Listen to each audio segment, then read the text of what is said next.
So hello and welcome to our Wellness Wednesdays, our monthly teleconference series. Today's topic is relating to acute stroke, the symptoms to look out for, and the time-sensitive treatments that are available, brought to you by Northern Westchester Hospital's Center for Healthy Living. My name is Margaret Robato, and I'm a registered nurse and educator for the Community Health Education and Outreach team. I'd like to introduce Dr. Akira Todo, the director of the stroke program at both Northern Westchester and Phelps hospitals. He was educated at New York Medical College. Let's get started with the presentation. Welcome, Dr. Todo. Hi, good morning. Thanks for having me. Our pleasure. So I like to start by discussing a little bit about stroke. Stroke, as many of you might know, is what we call when someone has a sudden impairment of a brain function, and depending on what part of the brain is affected, the symptom can vary. Broadly speaking, there's two types of stroke. One is a hemorrhagic stroke, secondary to a bleeding into the brain, and the other type is an ischemic stroke. And that's when it happens when the vessels feeding into the brain is clogged, and subsequently there's lack of blood supply to a local part of the brain. We're going to primarily focus on the ischemic stroke today because, as many of you know, there's a lot of new treatments available, but it's very timely. So I'd like to emphasize that during my talk. Margaret, you could hear me okay so far? I can hear you perfectly fine. Okay, You sound great. Thank you. Great. Okay. So as I said, the ischemic stroke is due to a blood clot. The blood clot itself can come from somewhere else in the body, for example, one of the neck vessels, or from a heart. The heart can shoot off a clot, or one of the valves of the heart can shoot off a clot. Sometimes small vessels can narrow down because of a chronic illnesses such as diabetes or increased cholesterol or high blood pressure. Um, and that can cause local narrowing and eventual suffocation of a vessel in that area as well. So as I said earlier, the deficit can vary depending on the location. Now, simply speaking, our brain is composed of two hemispheres or side, a right side and a left side. The right hemisphere controls the left side of the body, and left hemisphere controls the right side. So when someone's having a stroke, one of the common ways that patient present is that they have some sort of deficit that is usually localized to one side or the other. So it's very rare that people will have both legs are weak or both arms are weak. We would not see that with a brain stroke. So with that said, what are some of the symptoms to look out for? As I said, the symptoms can vary based on location, but some of the symptoms we see can include, for one, could be something like a weakness. The weakness can be anything, anything from something like a facial droop. It could be an isolated arm or leg weakness, and within the arm, it could be just purely the hand, for example. Or it could be the weakness of the entire one side. But as I said earlier, it's usually not both sides. The degree of weakness varies as well. It can be as subtle as, increased tendency to drop things out of your hand, or difficulty typing, or tendency to limp on one side, or it could be severe that you can't get out of bed, or you have no control or no movement at all on one side. The other symptom could be sensation changes. The sensation change, again, could be very localized to one arm or one leg or just the face. And the severity can vary. It could be just tingling and numbness, or it could be a total loss of sensation. Other symptoms to watch out for will be speech changes. Often we have a lot of patients coming in with complaint of slurred speech, but this slurred speech can come in different flavors. For example, it could be a pronunciation difficulty. You have difficulty formalizing some words. The slurred speech can be word finding difficulty. In other words, you know what you want to say, but the words just don't come out. Um, the other subtle speech problem will be um, what we call word salad, where you're saying and pronouncing each of the words correctly, but it's not grammatically correct or it's not in line with the communication that you're having. Mhm. Okay. Vision can be affected as well. Example vision changes will be double vision. It could be a loss of vision or just kind of a graying out of vision. Some vision problems are very subtle based on location, and the only way that one might notice vision changes is that they might be having some tendency to bump into things on one side, or not recognizing objects or people when they're standing on one side or the other. And lastly, other subtle problems could be a balance problem where they have difficulty, increased sudden difficulty with walking or standing still, or coordination problems. Their strengths might be fully intact, can walk, use their arms fine, but when it comes to some sort of fine motor movement, such as using utensils or using or typing or writing, and if those coordinated movements are suddenly altered, stroke should be in the back of our minds. Now, uh, when any of these symptoms present abruptly, then it's very important that you you call 911 and notify the EMS to come see you to evaluate you right away. Um, as I mentioned earlier, time is very key. In the United States, annually we have about 800,000 strokes a year. And that's usually about 45 seconds.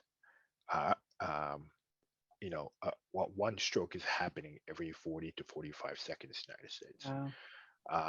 And many of these strokes are, in fact, ischemic stroke, and we do have ways of treating it. But sometimes the symptom presentation is outside the window for us to actively treat. Now, the time is very important because for two reasons. One, as more and more time passes and the area of the brain is suffocating, and there is more death of tissues, and if you have active treatment, there'll be less brain tissue that can survive that kind of trauma. Some research suggests that a typical stroke can cause death of about 2 million neurons every minute. And one bad stroke episode can cause a damage of up to 1.2 billion neurons and potentially accelerate aging by 30 years. So, recognizing these symptoms and then coming into the hospital in timely manner is very important. Mhm. The other reason for time sensitivity is that the treatments are time sensitive. Uh, we we right now at Northern Westchester Hospital have a capability to give a medication called TPA or Alteplase. It is a medication um, artificially made. It's a fibrinolytic enzyme that can break down a clot in our circulatory system. So basically, like a Drano, and we have that we have the capability to quickly assess the patients and potentially give that medication, but that medication can be given safely up to 3 hours, in certain circumstances up to 4.5 hours. The longer Mhm. we wait, one, there's more damage, irreversible damage to the brain. And two, if the longer we wait, there is an increased bleeding complication. So the faster, another reason why uh, the stroke symptoms needs to be identified quickly. Now, in collaboration with our local hospital, Phelps Hospital, the other potential treatment we have is a treatment called thrombectomy. And what we do there is that we actually um, go in neurosurgically into a blood vessel by a catheter, and the catheter will go into one of the brain vessels where the clot is, and then focally remove the clot that's causing the stroke symptoms. That we have a capability of treating up to 24 hours. But again, faster we could attend to these the problems, there's a higher chance that we could, preserve more brain tissues.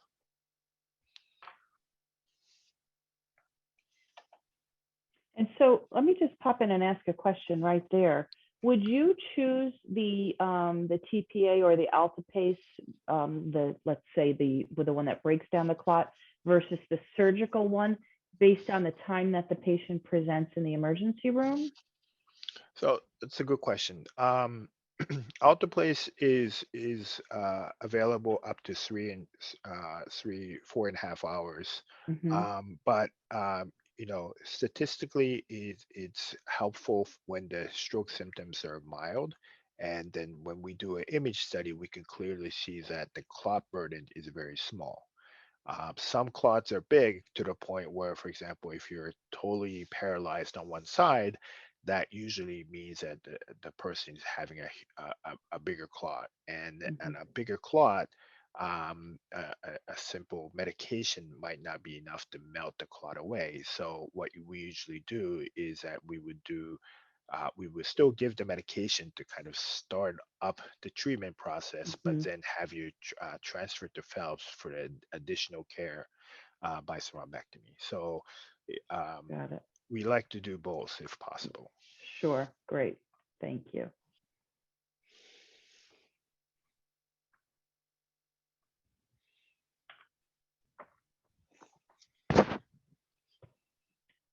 Do you have more to continue with, Dr. Toto? No, so I guess I could talk about the Be Fast. Yeah, so that was something that I wanted to ask you if you could explain to us all what BFAST stands for when looking for signs of a stroke. Sure. So all those symptoms that we just I just quickly described can be kind of remember was a simple acronym of Be Fast, BEFAST. Okay. Mhm. B stands for balance. So if you have a sudden dizziness, sudden balance, or sudden coordination, that could be a potential sign of an acute stroke. Okay. E stands for eyes, so sudden trouble seeing out of one or both eyes, having double vision. Um, those will be could also be a sign for stroke. F is for face, so any facial weakness that you see, you have that happen acutely. It should Mhm. be a potential sign. A is for arm, but it could also be legs. But basically, A for arm, and if, let's say you're having some arm weakness, unable to raise your arms evenly, that's some sign to look out for. And S is for speech. Speech is impaired. You have difficulty pronouncing words, or have difficulty recalling words, or you want to say, but the words aren't coming out. Mhm. Those are a concerning sign as well. And lastly, T is for time. Time to call 911 immediately. Mhm. Okay, great. And so that is very helpful if we can remember what BFAST stands for. So more important to call 911 than to get in the car and drive yourself, not yourself, but have somebody drive you to the hospital if you're having any of these symptoms. That's correct. Okay. And the reason being is that once 911 is called and EMS is notified, and then they come acutely to your homes. Um, they will recognize the stroke symptoms, and then Hmm. before the ambulance brings the patient to the emergency room, we have what's called pre-notification, where the our EMS colleagues will give us a heads up that a stroke is on the way. And Terrific. by them doing that, myself, my ER colleagues, nurses, the radiology staff, we will all be ready to acutely evaluate the patient and give proper treatment as needed. And in fact, research and statistics shows that when patients are brought by ambulance for stroke, the time that these treatments are given is a lot more accurate and a lot faster. I can imagine that everybody being waiting for the patient's arrival in the emergency department makes a big difference for sure. Yes. Okay. We also had somebody who emailed in a question prior to the start of this. So she had asked, if you have atrial fibrillation, is there anything you can do to minimize the risk of stroke other than being on a blood thinner? And she suggested Xarelto. So is there anything else they can do to minimize the risk of stroke when you have No. AFib? So when you have atrial fibrillation, that means that you have a bad rhythm of one of the chambers in the heart called the atria, the left atrium. And one of the ways we treat that, because that chamber does have a high tendency to form clots, is that we give a blood thinner. Mm-hmm. Commonly in the old days, it would have been Coumadin and warfarin, which some people still take. Mm-hmm. Nowadays, there's a lot more easier medication to take in the sense that it's a lot more, the concentration is a lot more stable, and those are medications such as Xarelto, Mm-hmm. Eliquis, and Pradaxa. Those are all great medications, and they do significantly reduce the risk of recurrent strokes. So Mm-hmm. if you have that condition, that's a standard medication that's recommended. Okay. Um, some patients, there are surgical ways to reduce the chance of clot forming from from atrial fibrillation, but what we call atrial appendage closures, where we Mm-hmm. close a part of the left atrium's at a space called the appendage, so that you have a reduced risk of clot forming in that chamber. Okay. Terrific. So that's the standard of care for that. Well, Dr. Toto, I want to thank you so much. The information you gave really was very easy to understand, and hopefully people will be more knowledgeable about recognizing the signs of stroke as they're happening early on for themselves as well as for others, so that we can really get to medical care in a more timely fashion. So this brings us to the end of our session. And again, I want to thank you for sharing your expertise with us. And I want to thank all of our participants for joining us on our teleconference. I hope you enjoyed this as much as I did. And please remember to call in every month on the last Wednesday at 11 a.m. The call-in number that you dialed in on today will remain the same going forward. So next time on June 30th at 11 a.m., we're going to discuss what you need to know about bone health with endocrinologist Dr. Rita Landman.